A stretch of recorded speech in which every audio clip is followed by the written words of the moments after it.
Guys, today मैं जो आपको एक वीडियो बनाने जा रहा हूँ यह है मूलतः भारतवर्ष का यूएनओ में क्या पोजीशन है। आप जानते हैं कि भारतवर्ष एक बहुत बड़ा लोकतांत्रिक गणराज्य है, लोकतांत्रिक देश है और यूनाइटेड नेशंस ऑर्गेनाइजेशन में इनका क्या महत्वपूर्ण रोल है। और यह बात बड़े ही सम्मान की विषय है कि हमारे माननीय प्रधानमंत्री महोदय ने जो अथक प्रयास किया है कि भारतवर्ष को यूएनओ का परमानेंट मेंबरशिप मिल जाए, या अगर मिल जाए तो भारतवर्ष के लिए बहुत ही चुनौती की बात होगा। और इतना ज़रूर कह दूं कि यह मिलकर ही रहेगा। इसी तथ्य पे आज मैंने यह वीडियो बनाने जा रहा हूँ। आपको मालूम होगा कि यूनाइटेड नेशंस ऑर्गेनाइजेशन का इस्टेब्लिशमेंट 24 अक्टूबर 1945 में किया गया। 1945 में यूएनओ का इस्टेब्लिशमेंट हुआ। यूएनओ का इस्टेब्लिशमेंट होने का मूल कारण यह था कि हमारे देश में दो महान लड़ाइयाँ हुई जिसे विश्व युद्ध के नाम से जाना गया। 1914 से 1918 के बीच में एक युद्ध हुआ जिसे फर्स्ट वर्ल्ड वार नाम दिया गया, प्रथम विश्व युद्ध। उसके कुछ वर्षों के बाद 1939 से 44 तक सेकेंड वर्ल्ड वार नाम दिया। इन दो महान लड़ाइयों के कारण पूरे विश्व की अर्थव्यवस्था काफ़ी हद तक नीचे चला गया और उसके बाद लोगों के मन में यह ख्याल आया कि एक इस प्रकार की संस्था का निर्माण किया जाए जो पूरे विश्व को किसी भी महान इस प्रकार की लड़ाइयों से बचाने का प्रयास करे। और इसके लिए यूएनओ यूनाइटेड नेशंस ऑर्गेनाइजेशन का नाम आया और इनका इस्टेब्लिशमेंट 24 अक्टूबर 1945 में बड़े ही सफलतापूर्वक किया गया।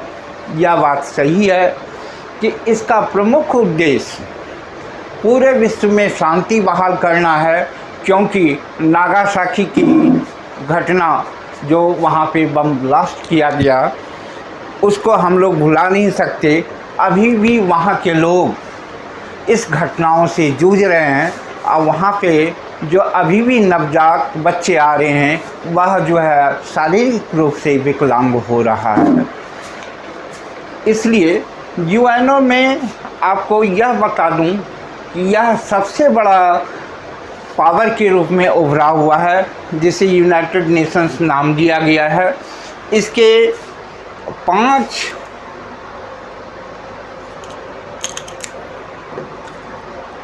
मेंबर अस्थाई सदस्य हैं और इसके 10 मेंबर अस्थाई सदस्य हैं।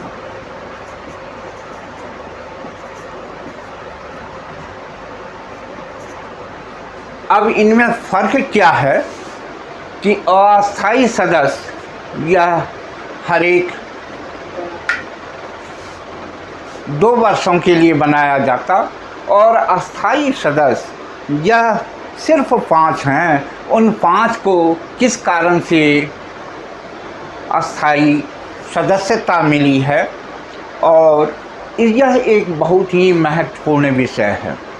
लेकिन हर एक चीज़ के पीछे एक अच्छाई का राज होता और संयोगवश 2021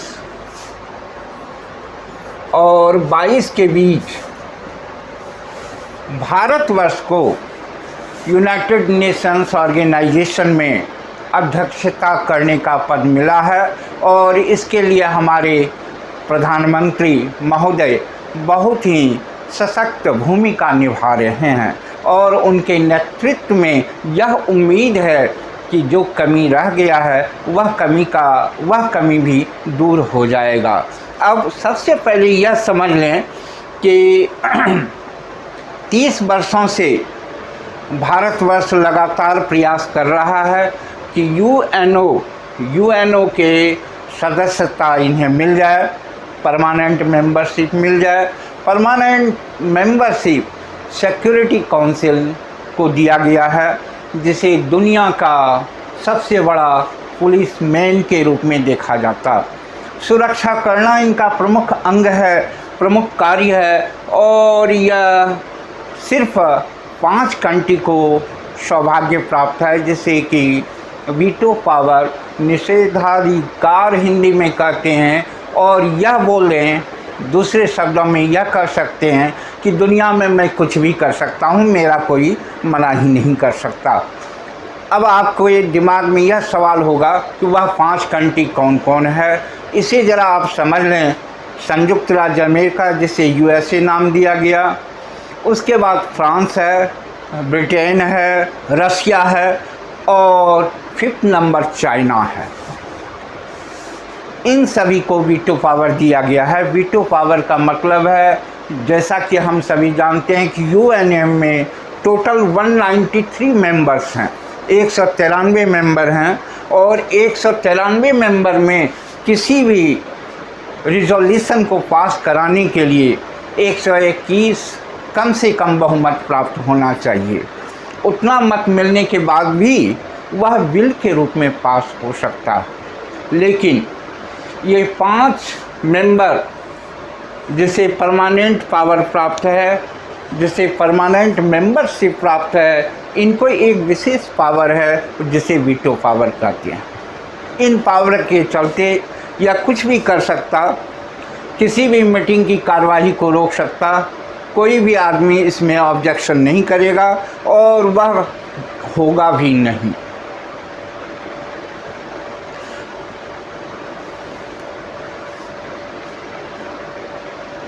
इंडिया के माननीय प्रधानमंत्री महोदय ने अथक प्रयास किया है, और अभी 2021 और 22 के बीच अध्यक्षता करने का जो पदभार मिला हुआ है, यह बहुत ही महत्वपूर्ण उपलब्धि के रूप में गिना जा सकता है।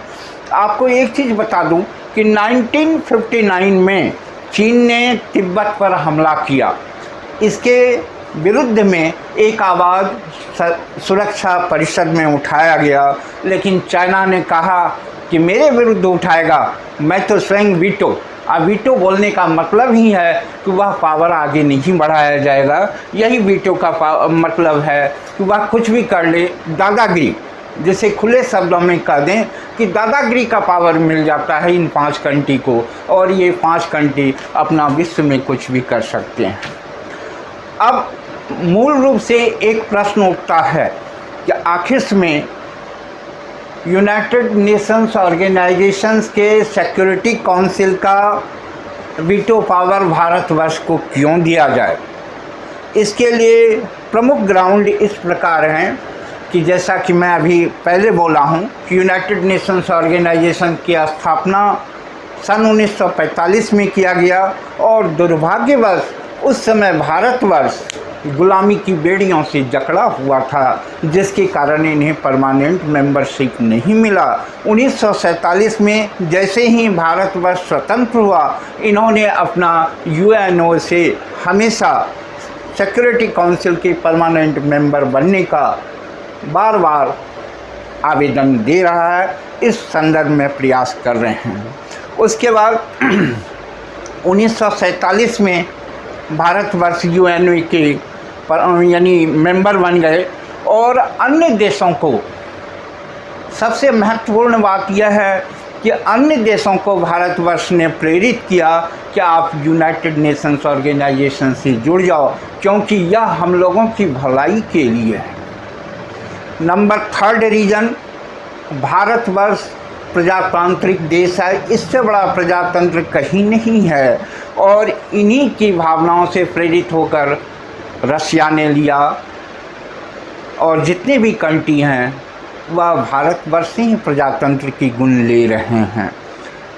नेक्स्ट पॉइंट है कि सेकुलरिज्म, भारतवर्ष एक ऐसा देश है जहाँ की धर्म का कोई महत्व नहीं है।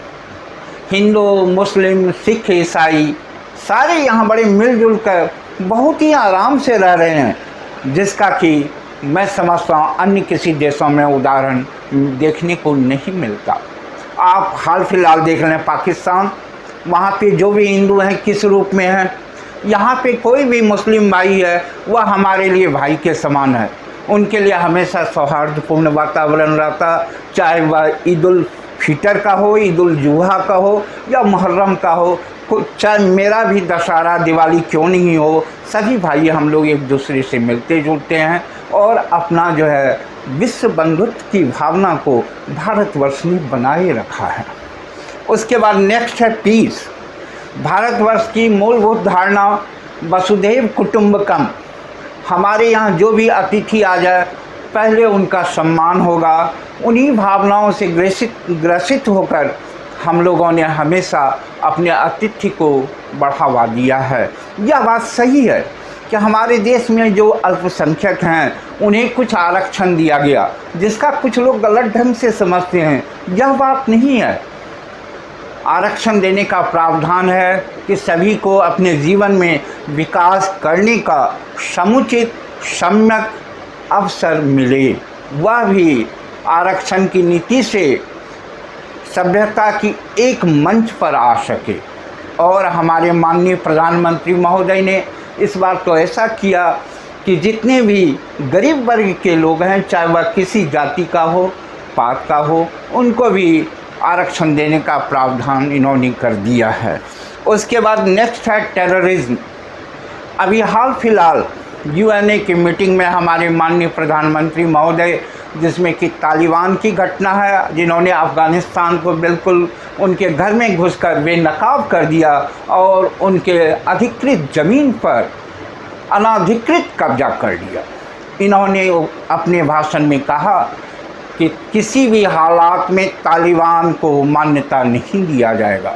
आतंकवाद से बढ़ने पर किसी भी आदमी के सुख और शांति का अस्तित्व मिटाया नहीं जा सकता, जो संयुक्त राष्ट्र संघ का प्रमुख अंग है।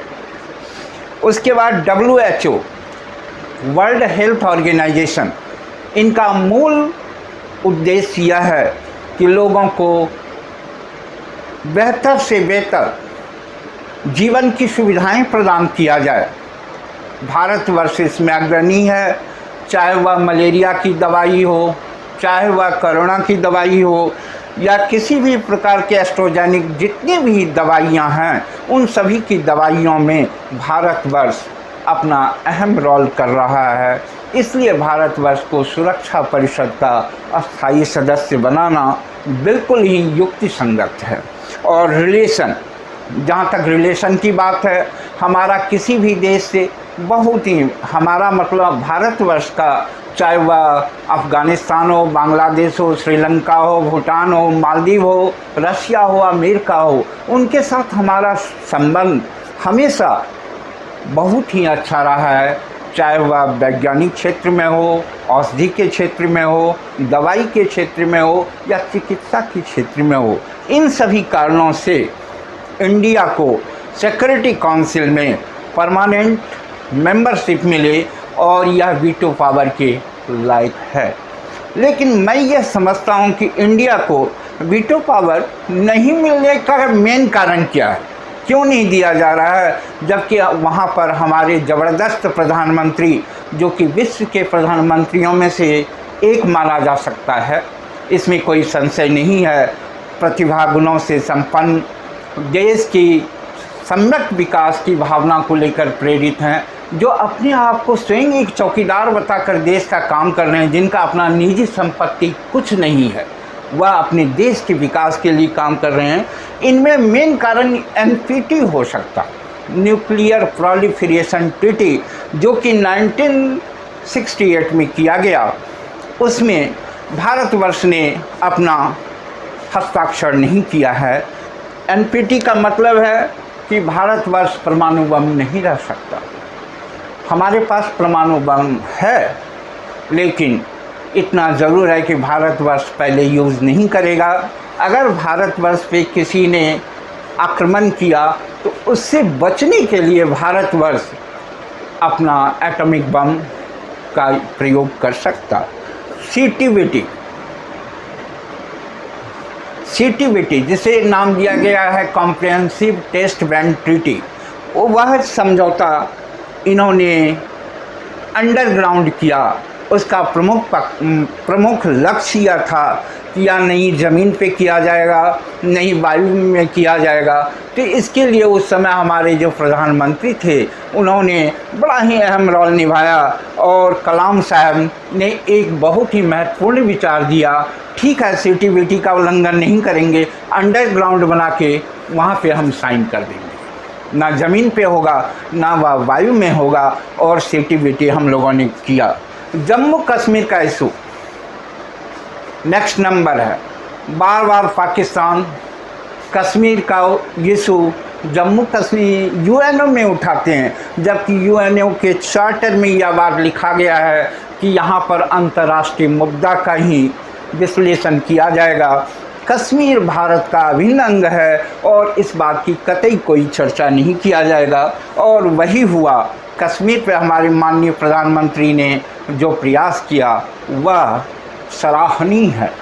और नेक्स्ट नंबर बजट, यह बात सही है, यूएनए में हमारा कंट्रीब्यूशन कम जाता क्योंकि भारतवर्ष एक विकासशील देश से आज विकसित की ओर अग्रसर हो रहा है।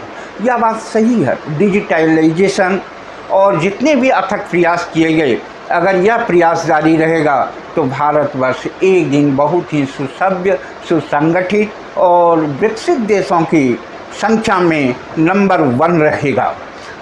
बजट की जहाँ तक बात है, यह बात सही है कि इंडिया उतना बजट यूएनओ को नहीं दे पा रहे हैं, लेकिन अगर देखा जाए भारतवर्ष ने वैक्सीन की दवाइयाँ अभी रिसेंटली कोरोना वायरस जो हुआ था इनकी भी कोविशील्ड कोवैक्सीन की दवाइयाँ तक भी यूएनओ को सप्लाई दिया है। भारतवर्ष में पहले कम लगा, पहले विदेश की नीति वसुधैव कुटुंबकम की भावना से अग्रसर होकर हम लोगों ने दिया। पोलियो की दवाई, पूरे विश्व को पोलियो से मुक्त कराने में भारतवर्ष का योगदान है, चाहे वह मलेरिया का क्यों ना हो। मलेरिया की भी दवाई भारतवर्ष से दिया गया। और इसके अलावे अगर किसी देश पे, पड़ोसी देश पे कोई भी देश आक्रमण कर देता तो वहाँ हमारे सेना को भेजा जाता। इसके बदले में क्या मिलता? हमारे सेना जब वहाँ शहीद हो जाते तो उन्हें एक तिरंगा झंडा में लौटाकर देश को लौटा दिया जाता। लेकिन यह नहीं सोचते कि उन तिरंगे झंडे में आने के बाद एक महिला ने अपने पति को खोया, एक बच्चे ने अपने पापा को खोया, उनको भी इनके बदले में सरकार दे रही है। वह यूनाइटेड नेशंस का ही बजट समझा जाना चाहिए। और इन भावनाओं को दूर करके भारतवर्ष को जितना जल्द हो यूनाइटेड नेशंस ऑर्गेनाइजेशंस का परमानेंट मेंबर बनाया जाना बिल्कुल युक्ति संगत है। धन्यवाद।